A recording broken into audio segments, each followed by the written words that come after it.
All right, welcome everybody from the Master Brewers. I tell you, I'm getting really excited about what's going to happen for the conference. But let me tell you what I want to talk about today. I'm going to literally go through a quick safety message. You guys know me. It's all about making sure that we stay safe in the workplace. So I'm going to talk a little bit about footwear, and then I'm going to take you through where we're at with regard to training our Board of Governors at the conference that's coming up here on October 31st of this year in Calgary.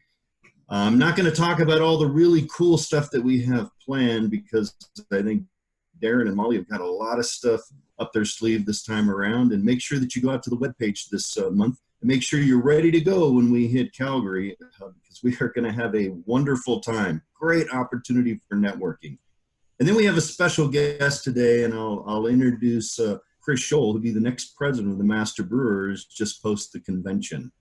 So let's just start this off properly. Let's talk about safety a little bit. And I think one of the things that gets ignored, quite honestly, with regard to safety in manufacturing is really the role that good footwear plays with your safety. It's also about making sure that that you have protection for the top of your feet. Now, OSHA will tell you, and I have to make sure I get this right, so I'm gonna look at my notes, that you have to have impact resistance of at least 200 joules to the top of your foot and side of your foot. So that is kind of the standard with regard to footwear. But I think about it as, protection from compression and from other impacts, and then of course puncture resistance as well. So I always think about, those high top kind of goofy steel toe things that you see the Army guys wear, less the steel toes. I think the more protection, the better. One critical thing with regard to footwear is the appropriate sole for the appropriate job. Not all footwear has the right base on it for the right job. For example, if you're in a packaging hall, there is a very specific standard about anti-slip. And so you want to make sure that that you're keen to those kinds of those standards that OSHA has. Go out to OSHA.gov, and they'll give you a full listing of what is appropriate and what you used to use. All right, great. So safety moment done up. That's important.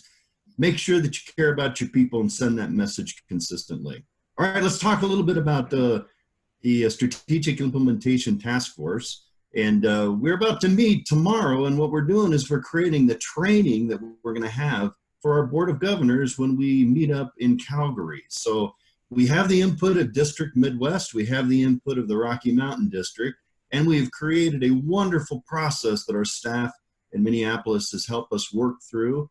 And at this point, we're going to get our Board of Governors trained up, and we're going to make some decisions about what our focus areas are for next year. And this is extremely important. I always say that being a leader is, kind of knowing the way and where we're going. Well, I would tell you that being a leader is providing solid processes and then teaching each other what those processes are. So we're going to end this show in Calgary with a great new start for the Master Brewers, and that is a way to get implementation of the great ideas that our own membership has through our Board of Governors. I can't tell you how proud I am of the team that put that together.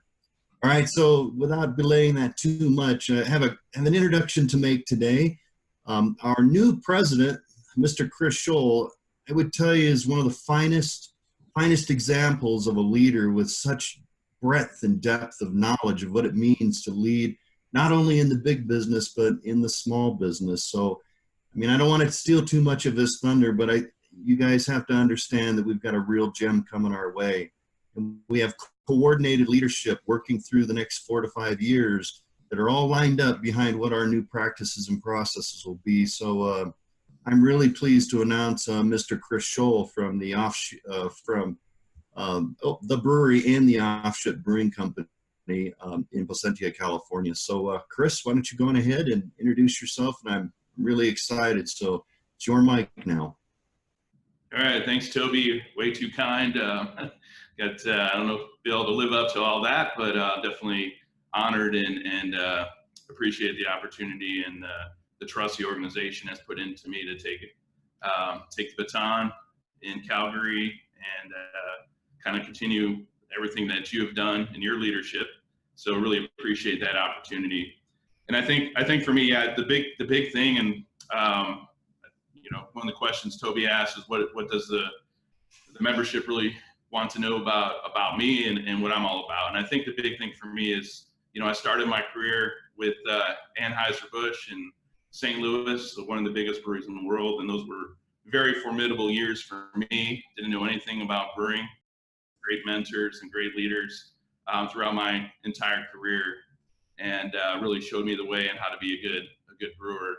One of the funny things I tell people, I think I started out in the brew house in St. Louis Brewery, and I think that year we were doing about 15 million barrels of beer. And so I remember sitting in the brew house thinking, making Budweiser and going, man, I wonder if I could tweak this recipe a little bit, add a little bit different hops, a little bit different malts, what that would do. And I'm pretty certain if I would have messed around with the brew house recipe, it would have been a very short career. So I decided to take sort of that passion and desire to innovate a little bit on that, and started home brewing. A couple buckets in my kitchen, as most home brewers do, and started taking the brew house recipe. Hope no one's listening, but I didn't sell it, so I guess that's okay. But just took Budweiser and started playing around with different hops. Threw a little Cascade in there and different kinds of yeast, and then I was like, wow, this is really cool. And so that really started my passion around home brewing and interest in craft brewing along that time too. So that was really when Stone was really starting to get big. Mitch Steele was my boss, my first boss.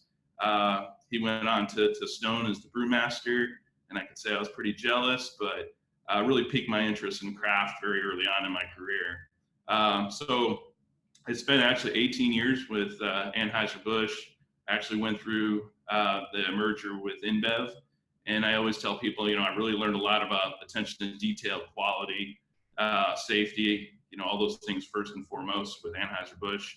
And then within InBev's influence, when we formed Anheuser-Busch InBev and was with that organization for 5 years, really understood that, you have to have a balance too. You have to understand how to run a business, the financial acumen, and make sure that, you have both quality and financial, pay attention to it, right?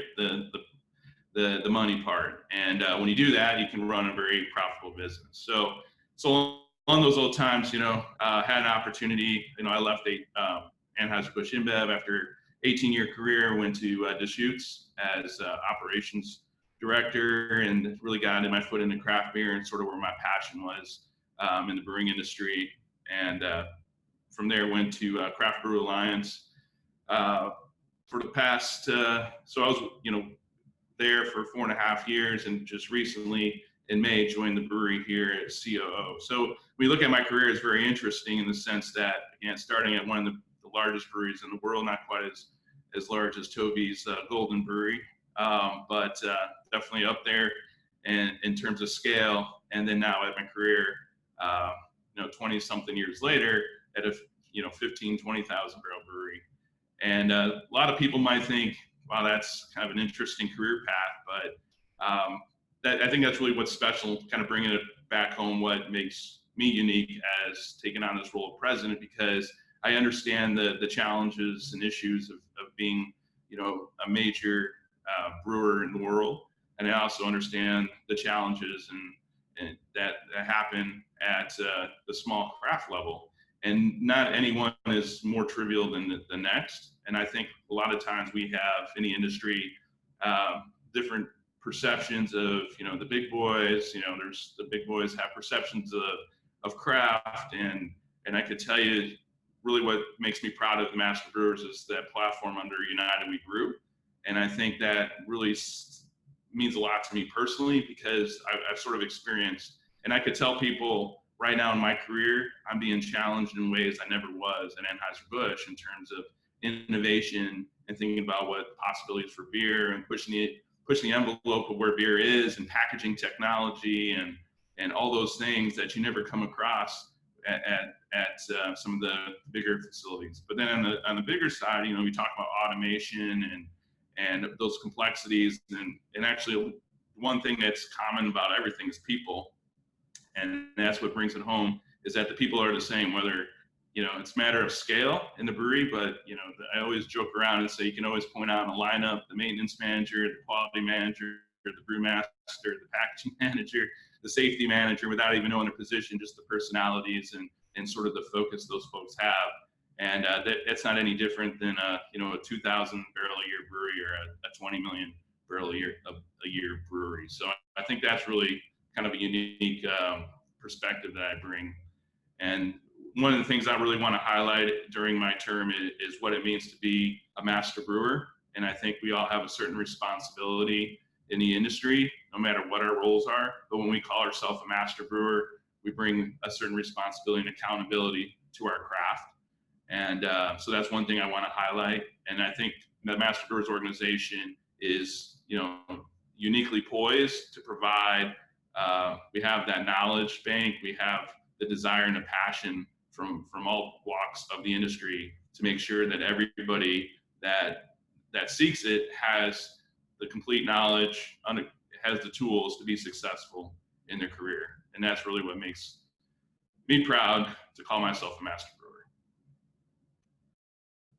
Kris, gosh dang it, I can just see the passion in your voice and that you care deeply about the Master Brewers. And you're just such a fine example of what leadership really is. And leadership cares, and leadership teaches, and leadership knows the way. And I know that you have a strong sense of where we're going as an organization and how we will implement and get that input from our membership and follow up on that. And I have to tell you, I hope this doesn't sound too condescending, but I'm really proud of the Master Brewers and the leadership that we have. And I know that your tenure and then John Mallett's tenure after yours are going to be paramount years in our years at the Master Brewers. So good on you, and looking for all the great stuff that you're going to provide for the Master Brewers. So wow, just good on you. All right, so let's wrap up for this month. We got a really great conference coming up in Calgary.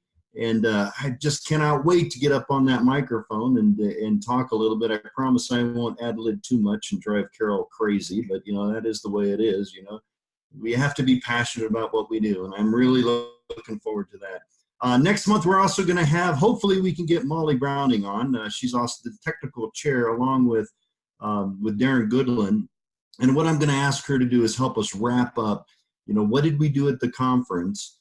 And then where can you go see that information from the conference if you're not lucky enough to be able to go in and be in person at the conference? So we have a bright future and so much to share and offer and teach each other, and that's what it's all about. So united we brew.